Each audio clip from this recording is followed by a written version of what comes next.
आज एक संयोग है कि जिस दिन आपातकाल लगा था उस दिन भी मैं इंदौर में ही था।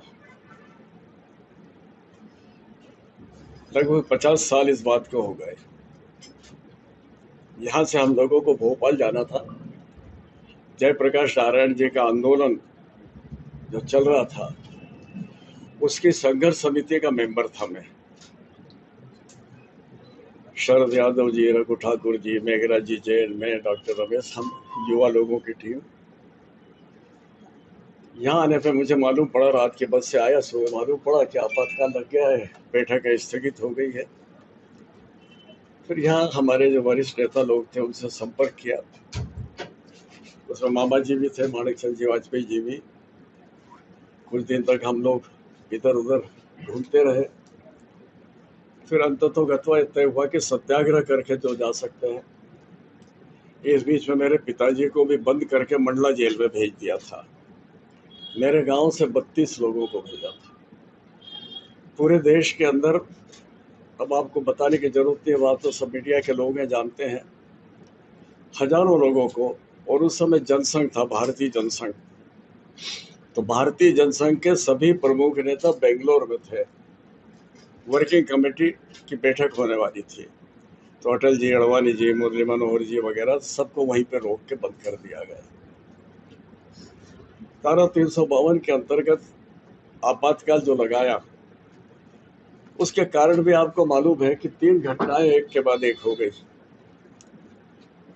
उसके पहले गुजरात में चुनाव हुए विधानसभा के, नव निर्माण समिति के आंदोलन चल रहा था और उसमें कांग्रेस बुरी तरह पराजित हुई।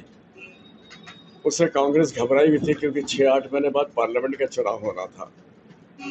दूसरा, जयप्रकाश नारायण जी का आंदोलन पूरे देश में फैल रहा था। सिंहासन खाली करो कि जनता आती है, दिनकर जी का ये वाक्य गांव गांव में गूंज रहा था। तीसरा कारण तत्काल में हुआ कि इलाहाबाद हाईकोर्ट का डिसीजन आ गया और इलाहाबाद हाईकोर्ट के डिसीजन ने इंदिरा गांधी के चुनाव को रद्द करते हुए 6 साल के लिए करप्ट प्रैक्टिस के अंतर्गत उनके चुनाव लड़ने पर रोक लगा दी। सबसे बड़ा कारण ये बन गया। उनको लगा कि मुझे इस्तीफा देना पड़ेगा, 6 साल तक चुनाव नहीं लड़ पाऊंगी और इस प्रकार मेरे परिवार की राजनीति समाप्त हो जाएगी। सिद्धार्थ शंकर रे उस समय थे, वो इंदिरा गांधी को ले गए, ड्राफ्ट करा, बिना कैबिनेट की अप्रूवल के वो सीधे राष्ट्रपति जी के पास जाके और देश के अंदर आपातकाल थोप दिया गया। लगाया नहीं गया, थोप दिया गया। सारे नागरिक अधिकार खत्म कर दिए गए, न्यायालयों के अधिकार समाप्त कर दिए गए, सारे नेता जेल में थे।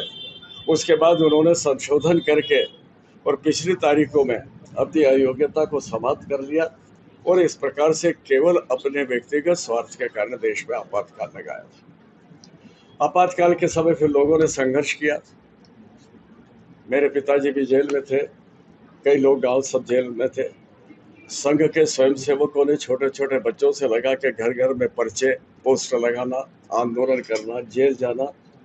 हजारों की संख्या में जेलों के अंदर जगह नहीं बची, इतना बड़ा आंदोलन सत्याग्रह किया गया।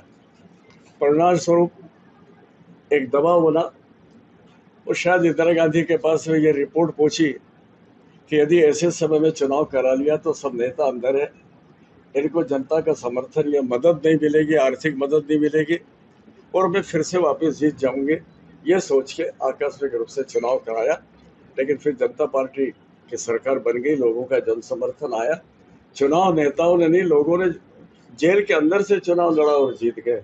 पूरा चुनाव जनता ने लड़ा। मुझे याद है अच्छी तरह से कि 26 जून को या शायद 27 को नई दुनिया ने संपादकीय कोरा छोड़ा था। राहुल बारपुते जी थे और उन्होंने पूरा संपादकीय विरोध में, केवल मौन विरोध था ये कि हम आपातकाल का विरोध करते हैं क्योंकि आपने सेंसरशिप जारी कर दी है। पूरे मीडिया को बिना पूछे एक एक अक्षर पढ़ा जाता था। हर अखबार के कार्यालय में वो व्यक्ति बैठता था, देखता था ये गलत है, ये गलत है, यही आप इसको करिए, केवल उतना ही छपता था। तो यहाँ पे पहला इंदौर से और वो मीडिया ने कोरा, नई दुनिया ने संपादकीय कोरा राहुल जी ने छोड़ा था। तो इस पूरे 10 साल में ऐसा कौन सा प्रतिबंध लगा दिया कि साहब मीडिया ये नहीं लिख सकता, ये नहीं लिख सकता, बोलने की कोई आजादी पे रोक लगे? पूरे हिंदुस्तान में राहुल गांधी पिछले चुनाव में चिल्लाते रहे चौकीदार चोर है, चौकीदार चोर है। कभी इंदिरा गांधी के आपातकाल में आप कल्पना कर सकते थे, कोई बोल सकता था इंदिरा गांधी को कि तुम धोखा कर रही हो, तुम ये कर रही हो? और उसके बाद में सुप्रीम कोर्ट में माफी मांगी। तो गैर जिम्मेदारी पूर्ण करके पार्लियामेंट को हेल्ड अप करने की कोशिश करना, पार्लियामेंट नहीं चलने देना, ये सब चीजें, झूठा वातावरण बनाना, संविधान खतरे में है, हम संविधान में हमला नहीं होने देंगे। अरे कर कौन रहा है भाई? एक अमूर्त वातावरण बनाने की कोशिश की जा रही है। तो भारतीय जनता पार्टी ने ये आपातकाल की 50वीं इसमें अपने कार्यकर्ता और बाकी के साथ और जनता के बीच में यही जन जागरण के लिए कार्यक्रम हाथ में लिया है कि हम बताएं कि भैया देखिए तो सही, आज इस 10 साल के अंदर देश किस रास्ते पे, खुशहाली के बाकी पे। और ये झूठ बोल रहे हैं, एक बार इनसे पूछो तो मेरे को तो मालूम नहीं राहुल गांधी ने संविधान पढ़ा के नहीं पढ़ा है।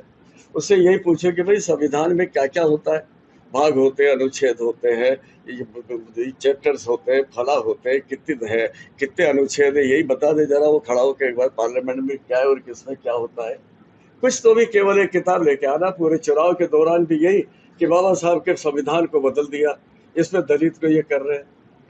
अब आप इसमें से अंदाज लगाइए, कश्मीर में धारा 370 थी, नरेंद्र मोदी ने धारा 370 हटाई। कश्मीर में जो उस समय पंजाब से लोग आए थे विस्थापित होकर, बहुत से जम्मू और कश्मीर में बस गए, उनको नागरिक अधिकार नहीं। वो हिंदुस्तान की पार्लियामेंट में सांसद को वोट दे सकते थे, लेकिन वो वहां के विधानसभा में विधायक को नहीं दे सकते थे, क्योंकि वहां की संविधान सभा ने और वहां की विधानसभा ने कानून बना रखा। वहां जो अनुसूचित जाति के लोग थे, जनजाति के, उनको आरक्षण नहीं था, उनको आरक्षण की व्यवस्था नहीं उनके संविधान में। तो एक तरफ तो बाबा साहब के संविधान की बात करते हो, दूसरी तरफ 70 साल से अन्याय हो रहा था, उसमें तुम मोहर लगाते रहे नहीं 370 नहीं हटनी चाहिए। और आज आप यहाँ एक वातावरण बनाने की कोशिश कर रहे हो कि सब संविधान के साथ ये हो रहा। अब बताइए कौन सी छेड़छाड़ हो रही है, क्या हो रही है? भारतीय जनता पार्टी, कल भी प्रधानमंत्री जी ने कहा है कि कोई संविधान को बदल नहीं सकता।